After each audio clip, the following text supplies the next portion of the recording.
పెళ్ళైనా పండగైనా వేడుక ఏదైనా పట్టుచీరల ప్రత్యేక వేదిక వారాహి సిల్క్స్.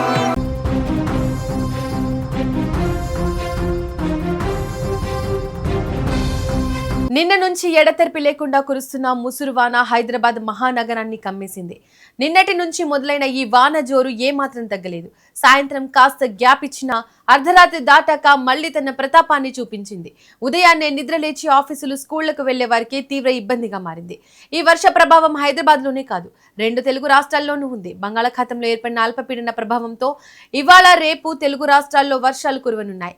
మరీ ముఖ్యంగా భాగ్యనగరం, హైదరాబాద్ లో పరిస్థితి పూర్తిగా మారిపోయింది. నిన్నటి నుంచి సిటీ వ్యాప్తంగా ముసురు వాన దంచి కొడుతోంది. ఎక్కడ చూసినా దట్టమైన మేఘాలు కమ్ముకొని చిరుజల్లులతో మొదలైన వాన ఆ తర్వాత కంటిన్యూస్ గా మారింది.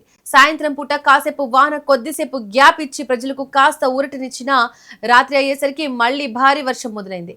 ఉదయం ఆఫీసులు, స్కూళ్లకు, కాలేజీలకు వెళ్లే ఉద్యోగులు, విద్యార్థులు తీవ్ర ఇబ్బందులు పడ్డారు. రోడ్లపై భారీగా నిలిచిన నీరు, ట్రాఫిక్ జామ్లతో వాహనదారులు నానా తంటాలు పడాల్సి వచ్చింది. షేక్పేట, లింగంపల్లి, మల్కజ్గిరి, అమీర్పేట ఇలా నగరంలోని అన్ని జోన్లలోనూ ఇదే వాతావరణం కనిపిస్తోంది. వాతావరణ శాఖ హెచ్చరికల ప్రకారం నగరంలో రానున్న కొన్ని గంటల పాటు ఆకాశం మేఘావృతమై ఉండి అక్కడక్కడ మోస్తారు నుంచి భారీ వర్షాలు కురిసే అవకాశం ఉంది. ఇక కేవలం హైదరాబాద్ మాత్రమే కాదు, యావత్ తెలంగాణ వ్యాప్తంగా ముసురు వాన తన ప్రభావాన్ని చూపుతోంది. రాష్ట్రంలోని పలు జిల్లాల్లో గత 2 రోజులుగా కురుస్తున్న వర్షాలకు జనజీవనం అస్తవ్యస్తమైంది. సంగారెడ్డి, కామారెడ్డి, మెదక్, వికారాబాద్ జిల్లాల్లో కొన్ని చోట్ల రికార్డు స్థాయి వర్షపాతం నమోదైంది. ఉత్తర తెలంగాణలోని ఆదిలాబాద్, నిర్మల్, నిజామాబాద్, జగిత్యాల, రాజన్న సిరిసిల్ల, ములుగు, భద్రాద్రి కొత్తగూడెం జిల్లాలతో పాటు ఉమ్మడి వరంగల్, ఖమ్మం జిల్లాలోనూ వాతావరణ శాఖ ఎల్లో అలర్ట్ జారీ చేసింది.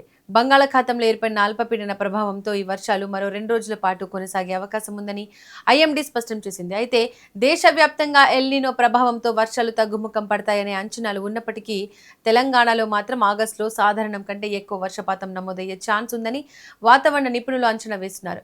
ఇక ఏపీ విషయానికి వస్తే బంగాళాఖాతంలో ఏర్పడిన అల్పపీడనం ఏపీ వాతావరణంపై తీవ్ర ప్రభావం చూపుతోంది. ఉత్తర కోస్తా ఆంధ్రప్రదేశ్ నుంచి రాయలసీమ వరకు పలు ప్రాంతాల్లో ఉరుములు, మెరుపులతో కూడిన వర్షాలు కురుస్తున్నాయి. విజయనగరం, అనంతపురం, శ్రీ సత్యసాయి, ఎన్టీఆర్ జిల్లాల్లో అక్కడక్కడ భారీ వర్షాలు నమోదయ్యాయి. వాతావరణ శాఖ హెచ్చరికల ప్రకారం రాష్ట్ర వ్యాప్తంగా గంటకు 40 నుంచి 50 కిలోమీటర్ల వేగంతో బలమైన ఈదురుగాలులు వీచే అవకాశం ఉంది. రానున్న కొన్ని రోజుల పాటు ఏపీలోని పలు జిల్లాలకు ఎల్లో అలర్ట్ జారీ చేశారు. ముఖ్యంగా సముద్రం అల్లకల్లోలంగా ఉండే అవకాశం ఉన్నందున మత్స్యకారులు ఎవరు కూడా వేటకు వెళ్లవద్దని అధికారులు గట్టి హెచ్చరికలు జారీ చేశారు. మొత్తానికి చూస్తే బంగాళాఖాతంలో పుట్టిన ఈ అల్పపీడనం తెలుగు రాష్ట్రాలను మరోసారి నీటి ముంపు భయాల్లోకి నెట్టింది. ఒకవైపు ఎడతెరిపి లేకుండా ముసురు వాన, మరోవైపు రానున్న 2 రోజుల పాటు భారీ వర్షాల హెచ్చరికలతో అధికారులు అలర్ట్ అయ్యారు. భారీ వర్షాల నేపథ్యంలో ప్రజలకు, వాహనదారులకు ఎలాంటి ఇబ్బందులు లేకుండా ఉండేందుకు నిరంతరం శ్రమిస్తున్నారు.